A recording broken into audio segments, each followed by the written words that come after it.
goes Davis. Oh, my God. Davis is going to run it all the way back. Auburn's going to win the football game. Auburn's going to win the football game. He ran the missed field goal back. He ran it back 109 yards. They're not going to keep him off the field tonight. Holy cow. Oh, my God. Auburn wins. Auburn has won the Iron Bowl. Auburn has won the Iron Bowl in the most unbelievable fashion you will ever see. Oh, good to be back with you guys. Today is Monday, May the 6th, 2024, and this is episode 394 of The Dream Wager. As always, I'm your host, D-Rock, and joining me on this rainy day, Elvis Acosta. E, how you doing, kid? Yeah, happy Cinco de Mayo, Dill. Happy Cinco de Mayo for all the people celebrating out there. We're officially in the second round of the NBA playoffs, Dill. Let's talk about it. Let's go. We got it. We are officially underway in the second round of the NBA playoffs. We got some really good matchups, kid. Magic and Cavs just finished up, but the T-Wolves Nuggets, we'll talk about game one in a little. But second round of the playoffs, we'll talk about that. UFL, I finally had a good week. Thank God. It was about time. We'll talk about that a little bit. And then, we'll talk about two games for tonight. On Monday, we got T-Wolves Nuggets game 2. Pacers Knicks game 1. They start their conference semifinals. And then Tuesday, we'll take a look at as well. Cavs Celtics start game 1 and Mavs and Thunder. And then we got 10 games on the MLB slate, and we'll take a look at that towards the end of the show. But Elvis, I want to start over the weekend. Mavs win in 6. They take care of the Clippers 114-101. They cover at home. Game goes under the total. I mean, outside of Paul George, man, even Norman Powell actually had a pretty good game, but just not enough. PJ Tucker didn't have a good game. Luka and Kyrie, they wind up doing it. 30 points for Kyrie, 28 for Luka. They wind up taking care of business at home, kid. Thoughts on the series and thoughts on here, game 6? For the series standpoint, it was just another failure for the Clippers. Kawhi not being able to go come, April, come playoff time, him having another injury, knee inflation and whatnot. James Harden having another playoff disaster like we saw, in game 5 when he only had 7 or 8 points, something like that. Paul George, to me, he had a pretty good series, not for nothing, Dill, but overall, kind of shocked that the Clippers, even though how they look so great, especially during that December-January stretch, when we were talking about how they could, definitely be contenders. So for them to go out in round 1 in the way they did, Dill, to me, it's just a failure, So to me, they just got to bounce back. Kawhi has to be healthy, and then everybody else has to step up. When your superstars and Paul George and James Harden only give you 18 to 16 in a closeout game, that's just unacceptable, Dill. So give credit to the Mavericks, and then for the game perspective, Dill, the Mavericks they were balling, and then sure enough, fourth quarter comes, second half comes, and Kyrie Irving starts cooking, Dill. Pretty sure 20 something out of the 30 points came in the fourth quarter just alone. And he's just a different animal with the handles, able to finish at the cup, clutchness with the threes, and then one of the biggest takeaways that I want to give Luka, he had another great game, 13 assists, 28.7 rebounds, even though he shot 1 for 10 from the 3-point line. Deal, you got to give him his credit just because he's becoming a better defensive player still, and we're seeing it every game, night in, night out, that he's trying, and not just trying, exceeding. He's doing pretty damn well on the defensive side of the ball, so I got to give him his credit there. But, just great game. PJ Washington chipping in. Like I said, Kyrie, Luka, then off the bench, Lively. He's been consistent all series long, So give credit to the Dallas Mavericks and their big guns, and Kyrie and Luka Doncic for holding them down and winning the series. See, now we were right. We knew, all the rumblings were going out that Ham was going to get fired of the Lakers. Now, there are speculations now, they need a new coach to Lakers. Ty Lue's name came up. And after his name came up in the Lakers post, about 10 or 15 minutes later, Shams tweeted saying that the Clippers are working on trying to extend Ty Lue because they don't want to leave him. I've come around on him. I think you were the first one to actually tell me, like, he is a really good coach. What do you think they do with him? Do you think, because I think honestly the Lakers job is a better job. it's LeBron. It's a better organization than historically than the Clippers. Do you leave them because there are rumblings that Paul George might be on his way? Kawhi can't stay healthy. We don't know what's going to go on with James Harden. Do you leave the Clippers job, or do you take a new role and kind of be second wind to LeBron? I'll tell you what, though, for Ty Lue, he's he's not. This is not his first rodeo with LeBron, so it's not like it's going to be an adjustment period like what it'll be for any other coach stepping into as the Lakers head coach. So that's one perspective. The Ty Lue, he's been there and done that with LeBron. Yeah. Which one is the better job? It's the Lakers' job. Like you said, though, it's inconsistent with Kawhi, what Paul George going to do, what James Harden, his expiring contract, Russ, his expiring contract. So the Clippers are viable just to blow things up or, structure something to try to keep everybody together. Remember, they're going into a brand new stadium this upcoming season, so that's a little exciting. But for Ty Lue, his perspective, though, I think why wouldn't he consider staying with the joining the Los Angeles Lakers? As of right now, it's a better team. You have Anthony Davis. He's most likely gonna have LeBron James on his end. He got the player option, but I highly doubt he opts out. So and then you got to have a good structure. You got pieces where you could get Kachimura, Austin Reeves, D'Lo, whatever people were saying, but D'Lo still give you pretty good games throughout the first round. Then you got some pieces, Gabe Vincent, Jared Vanderbilt, players like that. So if I'm Ty Lue, I'm already in LA. It's not like I got to move. I got to pack. I could just stay in the same house he's living in now. Lakers are definitely the better job, but if the Clippers are gonna make him, top 5, top 3 highest paid head coach, why not just stay? At the end of the day, we understand he been there and done that with LeBron, won a championship, 3-1, down all that, but does he really want to deal with that again? And then any other coach out there that wants to take the Lakers job, they know what comes with it. It's a lot of stress still. Yeah, a lot of stress, exactly. And moving forward, I think the Lakers job is good. I was talking about it a few episodes ago where I said, I don't think they need to rebuild, where I feel like a lot of perception in the media and a lot of people out there, even Laker fans I've talked to, they just want to blow it up. When I get the frustration, but I don't think they need to blow it up. I think they're a few pieces away. I think a coaching change is necessary. And we were thinking about maybe a JJ Redick. Do you not like that? I know they have a podcast together, but he's a brilliant mind, though. Nothing against JJ Redick. Nothing. He's a great, basketball mind. Has a very high IQ. I have no doubt in my mind he could possibly be a very successful head coach in this league. But it's just one thing to just, as an owner, as a general manager, Rob Pelinka, to just make JJ Redick your co-host. Make your co-host the head coach of the basketball team. I don't know. It's a little out there. Is it possible it can happen? Absolutely, Dill. But that's what they're gonna say. Did LeBron? I'm not saying this was, but I'm just saying what the media is gonna say. LeBron was able to tell Lakers management, if y'all don't make JJ Redick my head coach, I'm gonna hop into free agency. They're gonna spin it somehow like that, just so they could make it seem like he forced JJ Redick to be the head coach if he becomes the head coach. So at the end of the day, I think they got to find the right man for the job. At the end of the day, I think the goal is to win a championship. It's not just to be in the play-in like the last 3 seasons, which they were. So I think they need to find who's the best coach to win right now. Is it Ty Lue? Is it JJ Redick? Is it Budenholzer from the Bucks? Is it somebody? Yeah, that's another name. It's all these. Is it my boy? Adrian Griffin, the one who it's so many names out there. To me, Sam Cassell. To me, that's another shout out Sam, man. Another coach out there that should be. Hey, do the Lakers like? You know what? Let's give Mark Jackson a chance. So I don't know. All I'm saying is, I wouldn't say I wouldn't love the job for JJ Redick. That's all I'm saying. I think he'll be a great coach, but. Not with them Lakers. A lot of heat is gonna go his way. Yeah, he was also linked to the Charlotte Hornets as well. I just think that's like interviewed. No, he interviewed for the Charlotte Hornets job. That's a bad job. I know. Hey, he's a first-time head coach. So I know. He has 0. I'm talking about. I know. Like not even high school, rec league. Technically, he's skipping a line and going all the way up. I love it.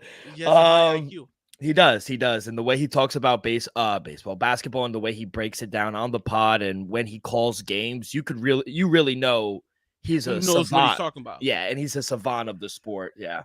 Moving forward with the Mavs now, they're gonna play the number one seed, OKC, for the series bet.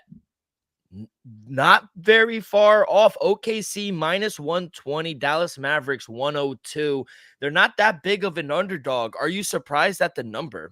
Absolutely not, though. At the end of the day, it comes down to experience. The Dallas Mavericks been there and done that. Kyrie Irving has been there and done that, though. We saw come crunch time, come fourth quarters, Kyrie Irving is able to take over the game single handedly. Luka Doncic is able to take over the game single handedly. So if it's nip and tuck fourth quarter, who do I trust more? Do I trust Kyrie and Luka Doncic to close the game, or do I trust SGH and Chet Holmberg and company to close the game? I trust Luka and Kyrie Irving right now Mm-hmm. a little more. No disrespect to Yeah. SGA, I think he's a stud.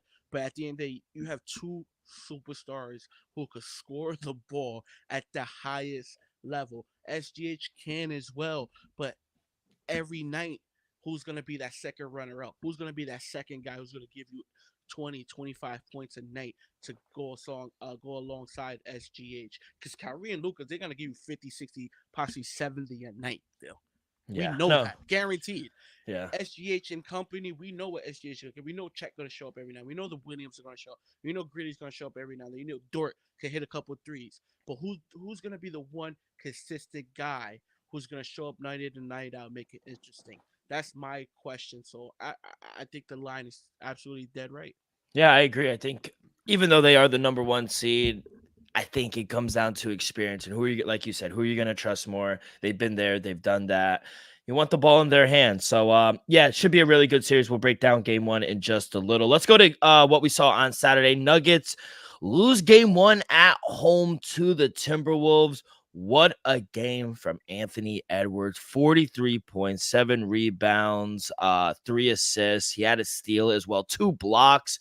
And I know Jaden McDaniels didn't have any points, but him, Karl Anthony Towns, Rudy Gobert, I know he only had 6 points, but he had 13 rebounds.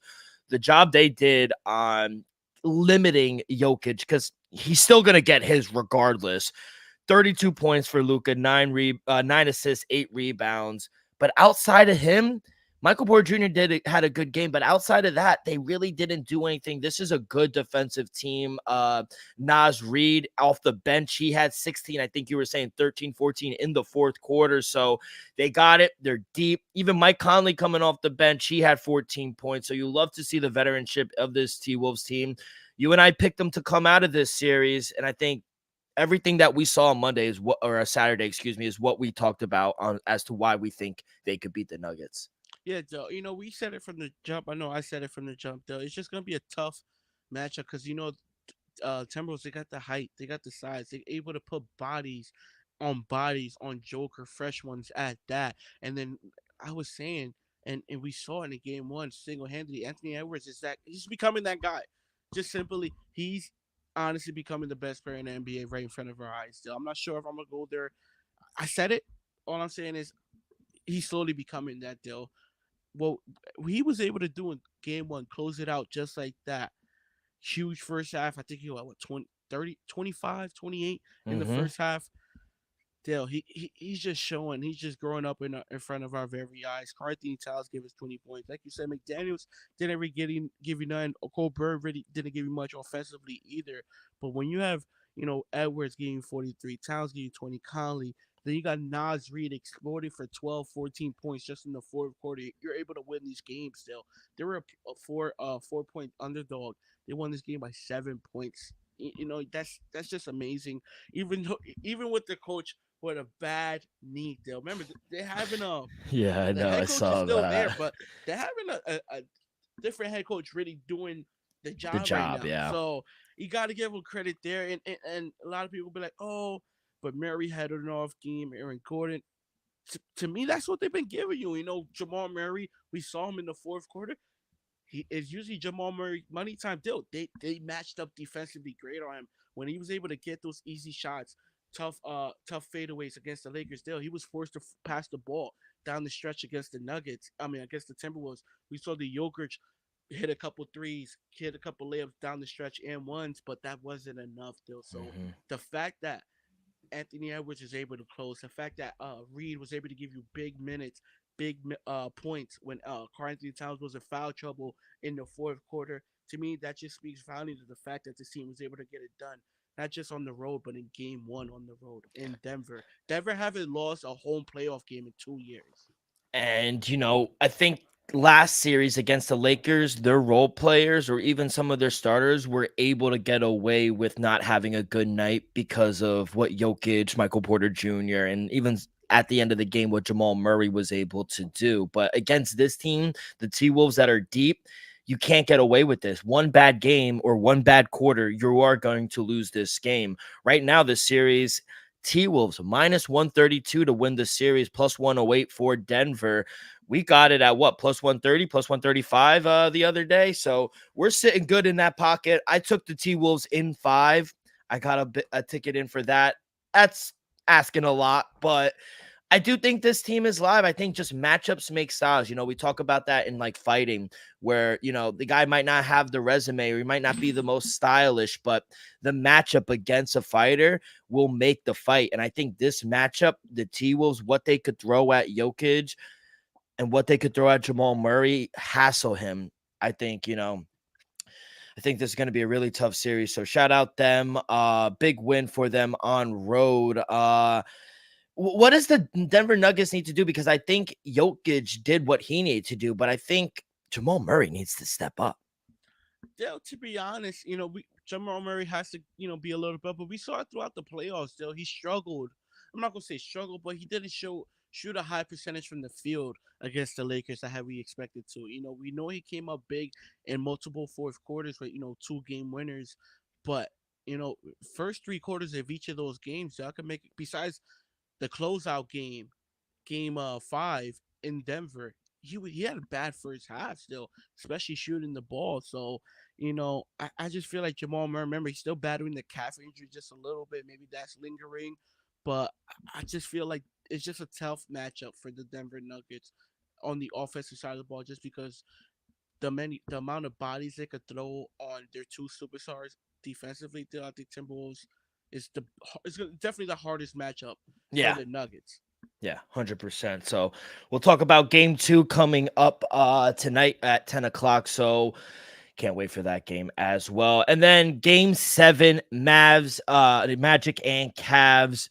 Cavs take game 7 at home thanks to Donovan Mitchell. I mean, slow start in the first half, but man, that second half, he really turned it up. 39 points, 5 assists, 9 rebounds. He really didn't get too much. I mean, Chris LeVert had 15 points off the bench, but none of his starters really did that much. Max Strus had 13. Evan Mobley, yeah, he cleaned up the board from 16 boards, but he only had 11 points. Darius Garland, I mean, he shot abysmal from the field, 23%, 3 for 13.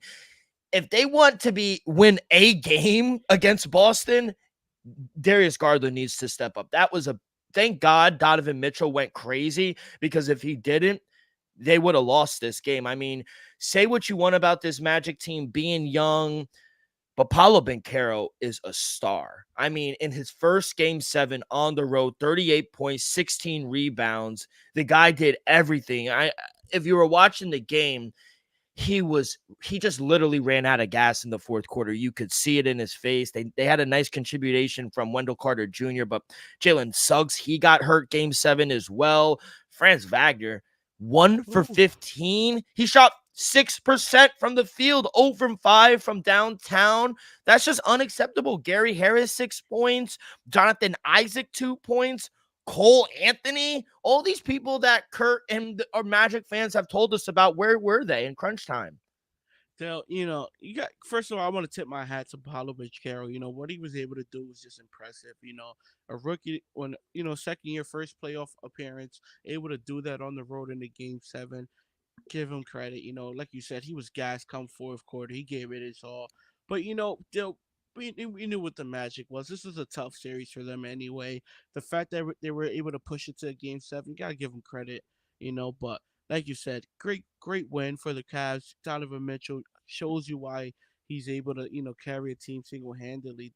But like you said, moving forward, he needs a little more support from his cast. Evan Mobley did clean up boards. 16 but 11 points. That's not gonna be enough, especially against the Celtics. Darius Garland, I don't know what he's kind of been off all season long. I understand.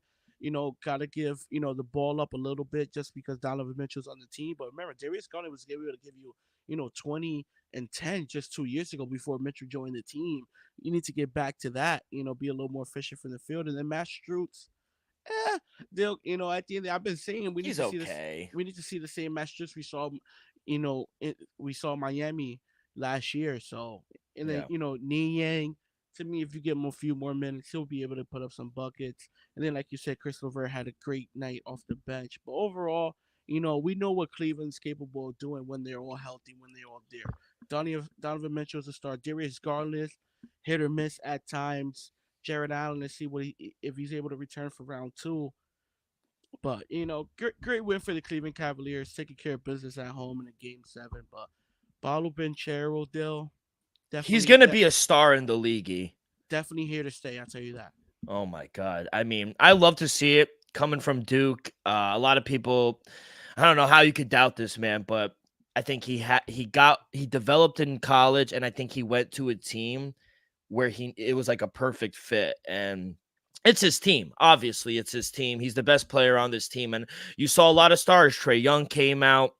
There were a lot of stars tweeting about Paolo Banchero's game and just how they like how he approaches every offensive possession, how he gets back on defense, and he holds a lot of people accountable. I know he's his second year in the league, but he plays like a veteran in the league already. So he's going to be a star in the league if he isn't already. So yeah, shout out the Cleveland Cavaliers. They did tough series. I didn't think it was going to go 7, if I'm being honest. They came out to a 2-0 lead, and then Magic, give them credit, they never backed down. They fought. They took care of home court, and they forced the game 7. But they're going to learn from this series. They're going to get better, and they will be back. They'll probably get someone in the offseason, and probably people will want to come to Orlando now. They proved that they're a playoff team, and who doesn't want to play with Paolo Banchero, right? Yeah, definitely got the cap space for it. Definitely got some assets on the bench. They're a deep team, so maybe they could trade, a couple picks, maybe a role player or two, and get a superstar out there. Hey, a la Bradley Beal from the Suns, maybe that's available. The Suns need depth. Yeah. Now, they are the biggest underdog in this series coming up in the conference finals. The biggest underdog, plus 820. I mean, you think they could win a game at least? I mean, the Heat were able to win a game. Oh, yeah, I give them one at home in Cleveland, though. But on the road, unlike Miami, I think if you wasn't able to win one in Orlando, you're not winning one in Boston. You're not winning one in TD. I'm letting you know right now. I'll say they need Jared Allen, though. They need more. They need a lot more. Well, what do you think? Because Porzingis, he's probably not going to play this second round. And yeah, I don't think they need him for this matchup. But I think they could steal a game.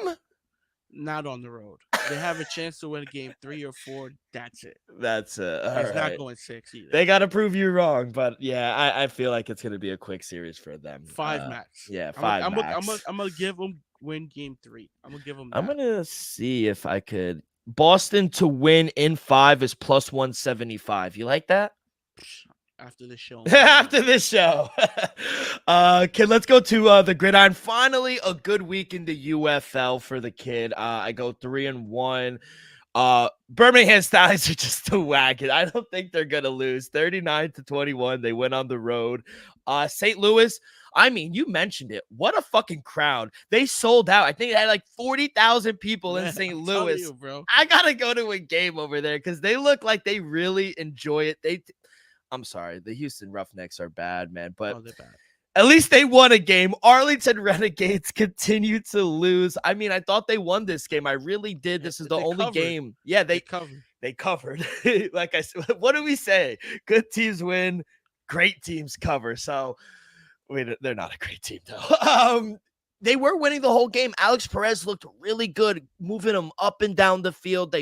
Their defense just couldn't stop a nosebleed. And the Michigan Panthers kicker is going to be in the NFL. He kicked a 64-yarder earlier in the season. He kicked a 60-yarder today. He went 5 for 5 on field goals.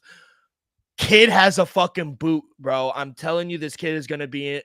Because how many injuries do we see in camp? Some of these guys, we saw 44 players in the XFL and USFL last year get an opportunity to make a practice squad and actually make the roster for the NFL. How many players do you think are going to get an opportunity this upcoming NFL season? I think it's around the same number though, maybe a little more, just because it's. To be honest, I think it's a little more talented. I agree. Playing field this year than it was the previous year, honestly. And I think a lot of kickers will at least get the opportunity just because the new rule change.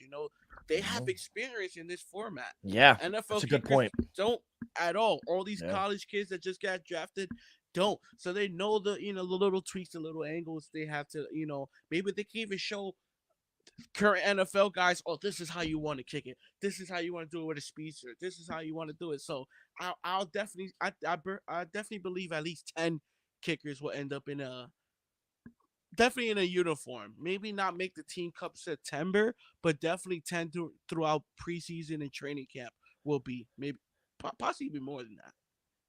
DC winded up winning the final game on Sunday, 18-12. They take care of San Antonio. So I win there. They cover as a dog. Birmingham covers and St. Louis covers. Only one I got wrong. I laid the 3 or 2.5. Or no, I think it was 3.5 with Michigan. They winded up only winning by a game-winning field goal by 1. So 3-1 on the weekend. How did you do, kid? Then we went right down the middle. We went 2-2. I took Michigan -4. They only got there with the win. I took the Brahmas, took a chance with them on the road. DC ended up winning outright. That was a good game. Like you said, the Stallions are just a fucking horse. Just bet them blind. Bet them blind at this point. And then St. Louis, though, the Roughnecks are the Roughnecks, but St. Louis, that home crowd alone brings you that energy. Mm-hmm. Why wouldn't you want to go out there and win that game? So I'm letting you know right now, people, at home, St. Louis every time. St. Louis is definitely the best team in the XFL concert, I would say. 5-1, they're in first place. San Antonio's right behind them. They're 4-2 right now. They did wind up losing, but I think the XFL conference has, I'll say it's more competitive than the USFL. Birmingham's legitimately the only good team. Michigan is 4-2. They're a solid team, but Memphis 1-5, Houston 1-5. At least Arlington, I will say, they're 0-5 or 0-6 now, excuse me. But their quarterback play and they can move the ball. They don't have a bad offense at all. The defense just can't stop a nosebleed. So I would argue that the XFL conference has more competition. I think it's more competitive than the USFL. The only people in the USFL are the Stallions. Outside of that, I mean, Michigan's okay, but even on Sunday, they showed you that they could lose to an Arlington team, a team that is defeated. So I don't really trust anybody. Like going into the playoffs in a few weeks, I don't really trust Michigan, Memphis, or Houston. The only team I trust is the Birmingham Stallions in the USFL. But you're right. St. Louis at home, having a 34,000 to 40,000 crowd for this type of league is definitely an advantage, kid, you want to take. We talk about home advantage even in the NFL. Like here, I think it's even more prevalent. So good call on that. Anything else before anything happened during the weekend before we head to our plays? Anything you want to touch on? No, that's pretty much it. We both took a shot at the Derby. None of us came off. Amazing finish though. Amazing finish. Yeah, other than that, at least we dabbled in it. It went right down the wire, right by a nose. I mean, what a fucking race that was. Somebody said it was like the Piston Cup in the Cars. You ever saw the movie Cars? Nah. You never saw the movie Cars? No, is that crazy? Oh my god. That's like, yeah, the movie Cars. Dan's in the chat. Yeah, shout out Dan because the name of the horse was Dan or Mystic Dan, right? Who won the Kentucky Derby? Man, shout out Dan. But this dude never watched Cars. Am I missing something? Like, is it that good of a movie? It's just about classic. cars. It's a classic, though. What is it, Disney? Yeah, it's Disney, man. Pixar. Come on, I'm man. more of a Toy Story guy. Yeah, Dan's in the chat saying, "Yo, that's wild that I've never seen Cars." yeah. I I'm don't telling think you, that's crazy. you might be the only one. No, that's Yes, crazy. still, that's one of the greatest movies ever. Hit me up if you've seen Cars. Hit me up if you haven't. Hit me up and let me know. We'll get a poll going because I will come back on Wednesday and I'll say that I Watch was it. wrong. He would be I'll, like, I'll "Life have a on the review for you. highway." Oh, I that's want- Rascal Flats. That's a legend. I know that song. Watch the movie. Okay, now I gotta watch it. I'll have a review for everyone. It's on I'll give it Disney a rating. Plus. You got it. Perfect. You could use my account. Shout out you. $3.99. Exactly. Come Shout on out now. you. All right, kid. Before we get to our plays, a quick word from our sponsor. We are brought to you each and every episode by Viva Tequila Seltzer. I got the new box right here.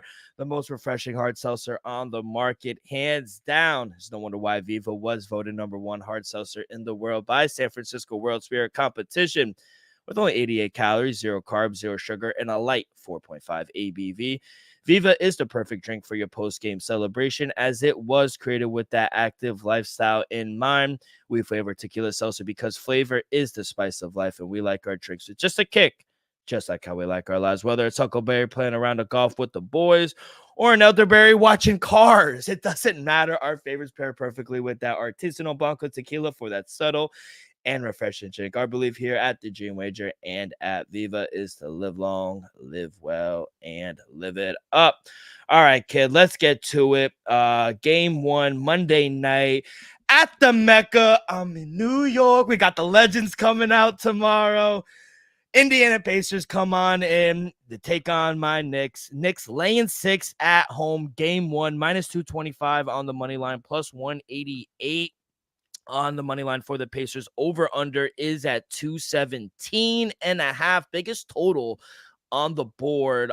Do you agree with that? And who do you like here for game 1? At the end of the day, the Pacers do play at the highest and quickest pace in the league. Do I believe they're going to force you to play at their level at times? Absolutely, Dill. So it kind of makes sense. And then who do I like? They'll give me the New York Knickerbockers -6 at home. I just have a feeling, the same way in game 1 in the last series, the Bucks had their way with them. I just feel like the Knicks with that crowd, with that energy, the Pacers just going to get a little not starstruck, but definitely get smacked in the face come first quarter, and then the Knicks cruise all game. I think they take a commanding game 1-0 lead in the series. Jalen Brunson, he's been on a scoring tear.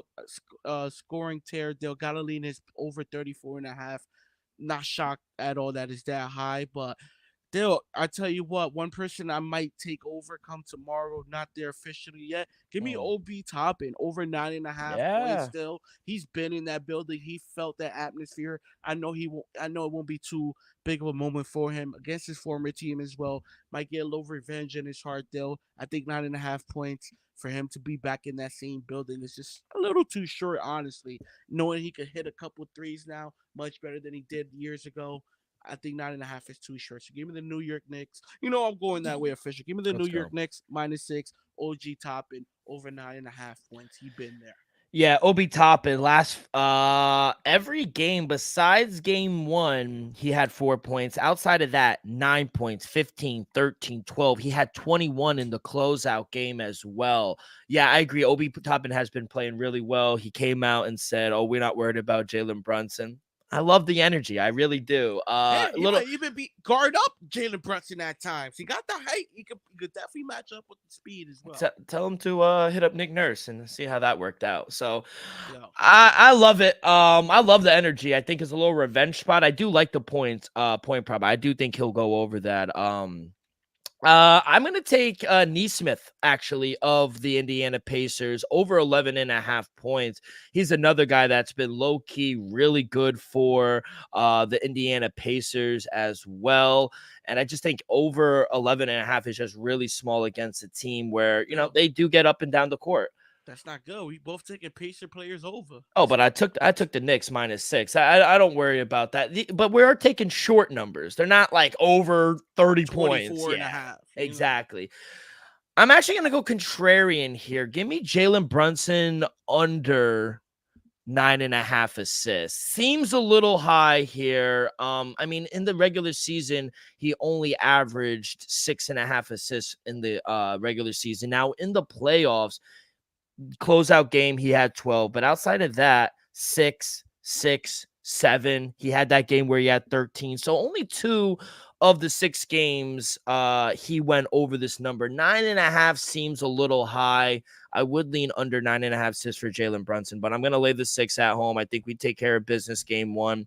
I took a ticket for the Knicks to win in 6 at plus 470. I think the Pacers will win a game at home, maybe even 2.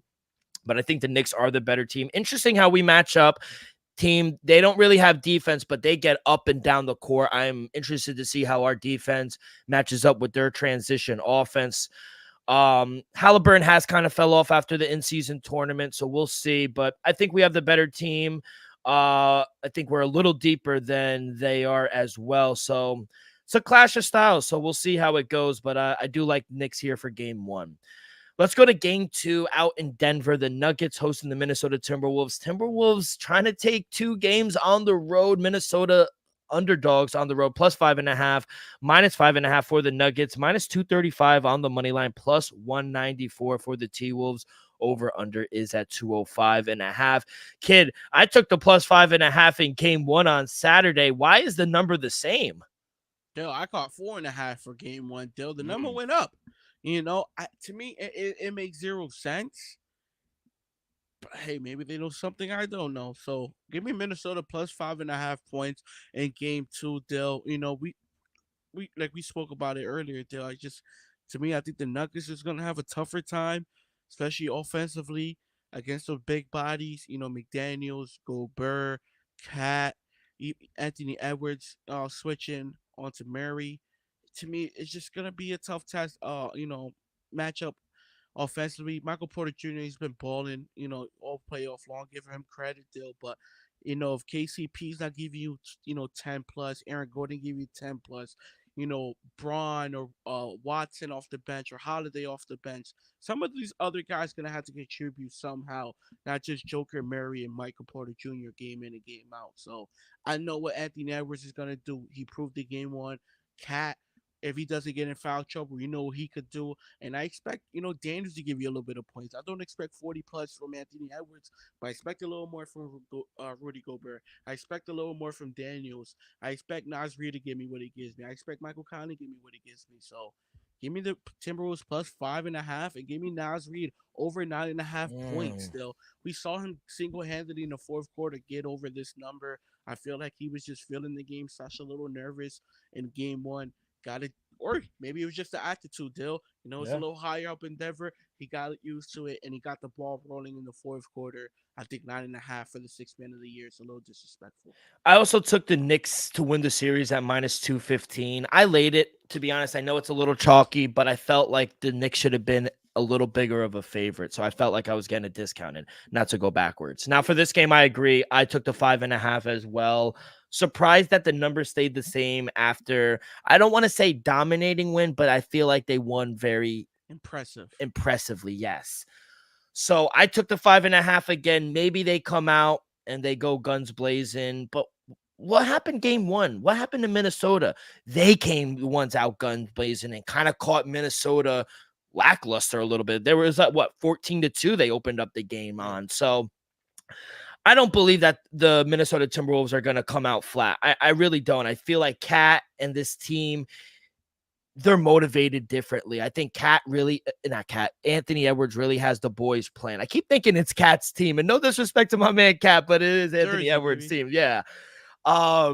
So yeah, I just think this team is just wired a little different, kid. I really believe it. I don't think they're believing in all the hype of the defending champs. And, they gave credit to them. They are they have the 3-time MVP and Luka and the Jokic. So I think they respect them. I just think Minnesota, like we said back early in the episode, I just think they're a bad matchup. So I'm going to take the plus 5.5. I'll even take them on the money line. I think they could sneak out another win.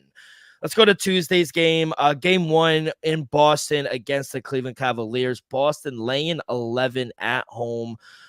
Plus 11 for the Cavs, plus 430 on the money line. Over under is at 209. Jared Allen, as of right now, is out. He tried to give it a go for Game 7 on Sunday. They said no. One, do you think he's going to play? And if not, how do you see Game 1? I think I don't know if he'll play for game one. I do see him playing in this series. Probably not game one. I'll say let him rest at game three because you'll probably be down to 0-2 anyway. So might as well let him rest up as much as Sure. possible. Let's just be honest, still. And I'll lean the minus 11. Realistically, you just came from a 7-game series. Boston been resting since like Thursday, something like Yeah. that. So I just feel like defensively, and they're more rested. I think the Cavs are due for just a bad day on the road. So I'll lean the minus 11, but give me Donovan Mitchell over 27.5 points. We saw him game 6, game 7, what he did offensively, and I think he knows he has to continue to score at that level if the Cavaliers has any chance of pulling off the upset. So give me Donovan Mitchell over 27.5 points at minus 105. Yeah, I agree. I think this team healthy, rested. Besides Porzingis, this team is extremely healthy. They just got an extremely tiring physical series, going 7 games, and now only having a day off and having to travel to Boston. Not a good spot for them at all. We know how Donovan Mitchell kind of goes, flip flops. He plays great in Cleveland or at home, but on the road he struggles. He struggled in Magic, where it's not really a tough environment. No disrespect to the people in Orlando, but Boston is an extremely hard place to play, especially in the postseason. So, yeah, I would lay the 11. I think this could be a blowout. Let's go to Game 1. I think this is going to be a really good series, kid. Dallas Mavericks on the road taking on OKC Thunder. Thunder laying 3.5 at home, minus 164 on the money line, plus 138 for the Mavericks. Over under is at 217. I'll start this one off, kid. I'm actually going to nothing official on the side. I do lean OKC, at least here in Game 1. They're the more well-rested team. I think at home they play a little more better. I think we could see a close game, but I do think OKC guts it out and they take game 1. Now I have 2 player props as well. I'm going to go Luka Doncic under 53.5 points, rebounds, and assists. This number is just ridiculous. He's only averaging 48 points, rebounds, and assists in the playoffs, and he didn't go over this 52 points, rebounds, and assists number in any game versus the Clippers. So I find it hard to believe he's going to go over this game against, in my opinion, a better defensive team. So, yeah, I'm actually going to go under for Luka Doncic, under 53.5 points for points, rebounds, and assists. Now, I'm going to go to Daniel Gafford, Mavericks center.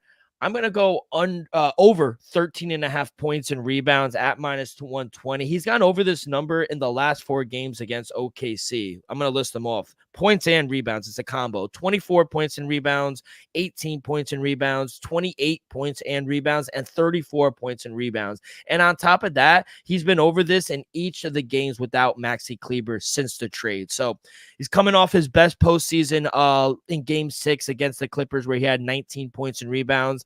And I think this is a better matchup than he had against Zubac in the Clippers. So over 13.5 points and rebounds when he's actually had a really good history against them, I think the number is just a little low. So I'm going to go over that. Yeah, Dale. I'm going to go with I'm gonna touch the side first, though. Give me the Dallas Mavericks plus 3.5 on the road, though. Like I said, I just feel like the Dallas Mavericks is gonna just put that pressure on them game 1. It wouldn't surprise me if the Dallas Mavericks are up 1-0, to lead the series going into game 2, though. So give me the plus 3.5. Sprinkle a little something on the money line. Give me Kyrie over 24.5 points. Give me Luka Doncic over 32.5 points. Still, I just feel like both these players come crunch time in the fourth quarter, they could combine for something ridiculous. It's like 25-30, just combine in the fourth quarter alone. I feel like Luka, he's gonna show up. He's gonna give you at least 15 to 20, possibly even more, just in the first half alone. And then I feel like Kyrie, he's gonna dice you. I'll probably give you 10 in the first half, and then probably give you another 15 to 20 in the second half/fourth quarter. So I just feel like Dallas might be the right side for game one. So give me the plus 3.5. Luca over points, carry over points. All right, kid. Only thing I think we're disagreeing on is on the side, but outside of that, I think we're pretty locked and loaded here for Monday and Tuesday.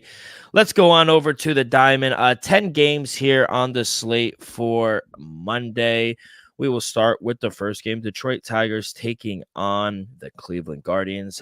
Tristan McKenzie going for the Guardians. Jake Flaherty going for the Tigers. Minus 116 for the home Guardians. Minus 102 for the Tigers. Over under is at 7.5. Any action in this one for you, Ken? Yo, that's what I'm going. Give me the Cleveland Cat. Oh, Cavaliers. Yeah, Give me the Cleveland Guardians minus 108 on the money line. I saw the line change a little bit. I still love them at minus 116. I don't know about laying the run line, but hey, by all means.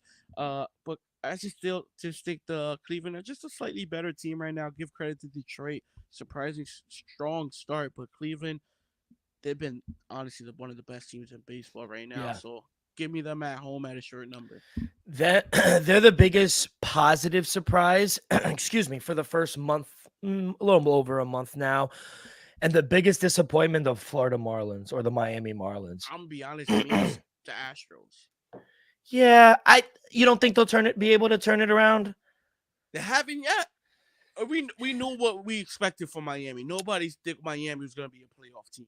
Yeah, but they just lost by like 20 the other night. No, That's bad. That's bad. I understand it's bad, but we Yeah. expected Houston to do what Houston been doing for the past 5, 6, 7 years. Yeah, that's fair. That's fair. I think for me, I believe Houston. They have the talent and the coaching and the management to turn it around. Now they haven't. They've been playing better, but not what we've accustomed to see. So hopefully they turn it around. But yeah, I do think they are a big surprise. But I agree. I'm on Cleveland here as well. Detroit, they're off to a good start, 18-15 on the year, but they just got swept by the Yankees. Now they have to travel from New York all the way to Cleveland. Bad travel spot.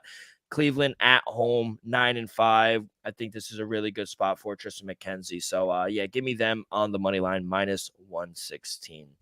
Let's go to Pittsburgh. Mitch Keller going for the Buccos. Tyler Anderson going for the Halos. Minus 130 for the Pirates. Plus 110 for the Halos. Over under is at 8. Anything here for you? No, Dale. To be honest, I lean the Pittsburgh Pirates at home minus 135 on the money line. I would have laid it, but realistically, I don't trust Keller as much. If it would have been a different pitcher on the mound, I probably would have laid it. But Anderson versus Keller. Don't get me wrong, Pittsburgh on the right side, but I just don't trust Keller enough. All right, let's go to yeah, nothing in me. I do think Pittsburgh is the right side. I just don't want to weigh minus 130 with Mitch Keller. That's just my personal opinion. I know, and actually Tyler Anderson has pitched okay this year, even though the Angels are a bad team. Tyler Anderson has been serviceable.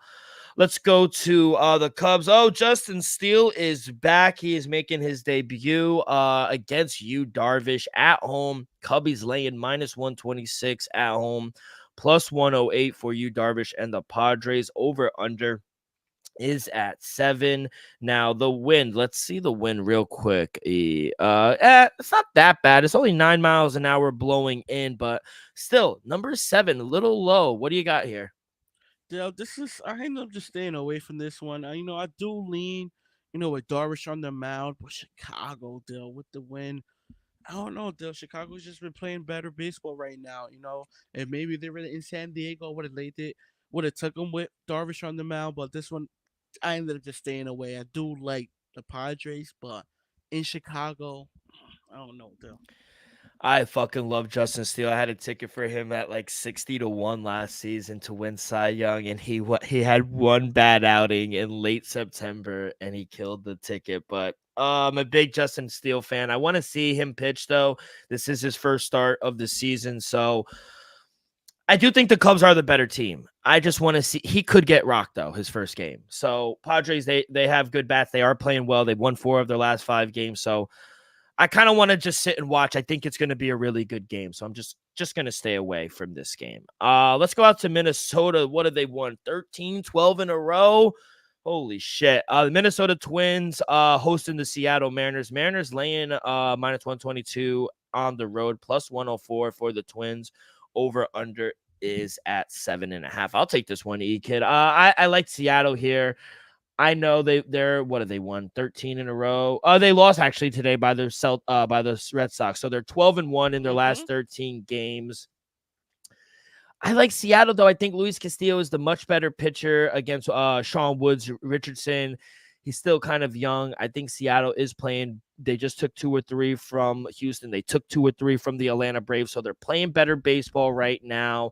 As a favorite, they're 12-6. As an underdog for Minnesota, they're just 4-8. I just think Seattle's a much better team right now. So I'm going to take Seattle with the short price. I think they have the pitching advantage, -120. Still, this one I ended up just staying away. I do lean your way with Seattle, but like you said, Minnesota is hot, winning 12 out of the last 13. But I think that it's time for a cool down, even though they're heading back home. Both offenses, I'm gonna lean the under 7.5. I feel like it could just be a short, 3-2 game, something like that. All right, let's go out to the next game. Kansas City Royals hosting the Milwaukee Brewers. My boy Cole Ragans going for the Royals, -148 at home. Bryce Wilson going for the Brewers, +126 on the road. Over under is at 8.5. Give me my boy Cole Ragans. I got him a little earlier at -140. I shop around. I see -142s out there. Anything under a -150, I think Kansas City is the right side. Milwaukee, they've struggled recently. They lost 5-0 on Sunday. They just lost 2 or 3 from the Chicago Cubs. Kansas City, I think, are a much better team. They have the much better pitcher at home. They're really good, 13-6 at home this season. And I think they have the better lineup. Milwaukee, they used a lot of their bullpen over the weekend as well. I just think Kansas City is a much better team right now. With the ace on the mound, I think the price is accurate. So give me the Royals here at home. This was this was another one I had to stay away from, but I leaned the Brewers +120 on the money night there. The number catches my eye. That's all. I think it's a great pitching matchup with Wilson and Regans on the mound, but -145 on the money night with Kansas City. I do like them, but that's why I ended up staying away. All right, let's go to the Nets game. Can I do a little rant, please? Go. The fucking Mets. I mean, god damn it, they suck. I mean, how do we start the season so bad and then we finally turn it around? I get on my high horse, and that's my fault too for always thinking the Mets are gonna turn it around. They just got swept by the fucking Tampa Bay Rays. I mean, what the fuck is that? Tampa Bay, before playing the Mets, got swept by the White Sox. That means the Mets fucking would lose to the White Sox. Oh my God, I wanted to throw the fucking remote at the TV several times this weekend. I can't even watch them if I'm being honest. Pitching has gone out the fucking window. Edwin Diaz looks like 2018 Edwin Diaz, where he's been getting fucking rocked. They walked 9 batters today. 5 for 5 on stealing bases. You and I could steal a base. They're that fucking bad. Oh my God. With that being said, give me the Mets. +110. I mean, they shouldn't be this big of an underdog. Kyle Gibson, not the. Oh, I didn't tell you the odds.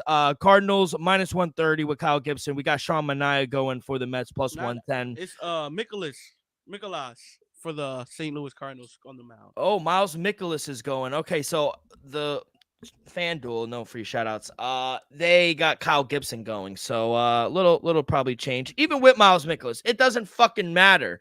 I mean, they don't deserve to be this big of a favorite at home. I'm not big on the Cardinals. I mean, we were talking about in our future preview.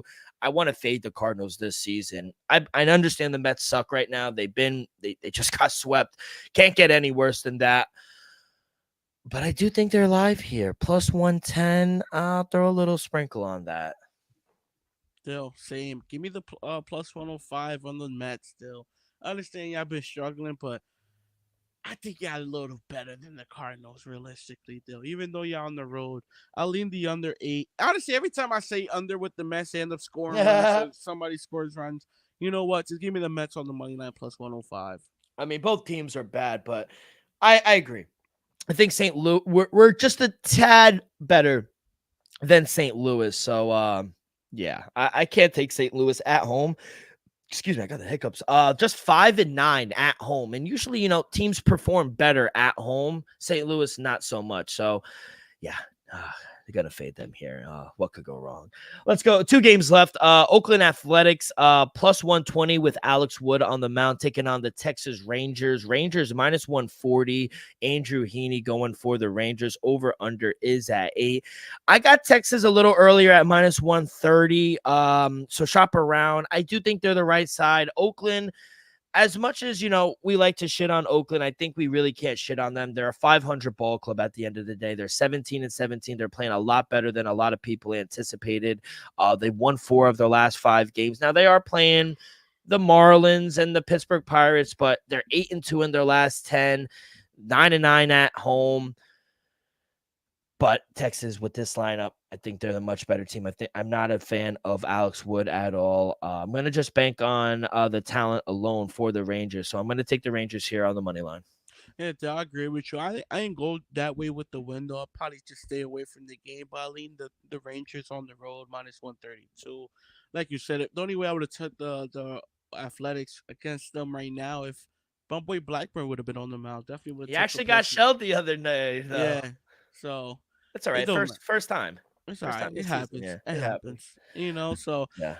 I lean the Rangers still, but other than that, that's a stay away as well. All right. And then last game on the board, Dodgers coming off a nice series sweep against the Braves. And that was the other thing that got me mad.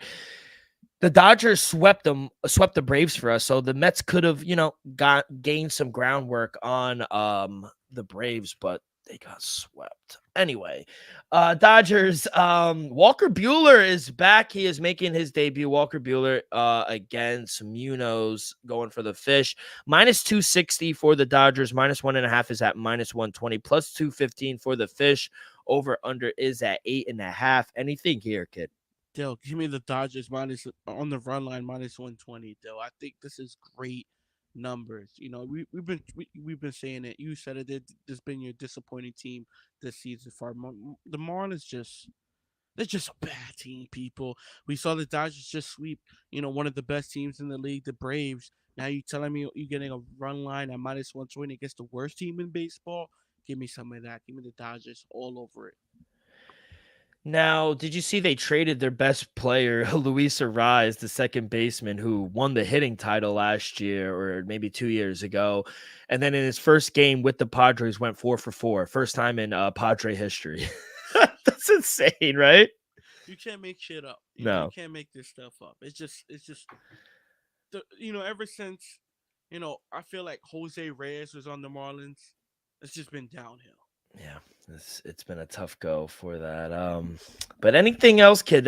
We took care of the NBA. We took care of the Diamond. Anything else you want to say or get off your chest before we get up out of here? Nah, let's just have another great week, though. We've been killing it. I've been hot. I know you've been hot as well. So this just has another successful week, and then hopefully every playoff game is just, honestly, personally as a fan, it's just buzzer beater game winner.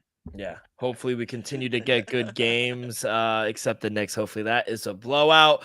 But yeah, vibes are going to be high tomorrow at work. Cannot wait. But Elvis, that is going to do it for this Monday edition of the Dream Ranch. On behalf of our sponsor, Viva Tequila, Elvis, myself. Make sure you guys follow along our social media, X and Instagram at The Dream Wager. You guys can find all of our episodes wherever you listen to podcasts, Apple Podcasts, Spotify, Stitcher. Subscribe, rate, give us a review, leave in the comments who you'll be betting on this week. All that good stuff really helps the show grow tremendously. So be a friend, tell a friend. Everyone have a great few days. Good luck on your way. Peace.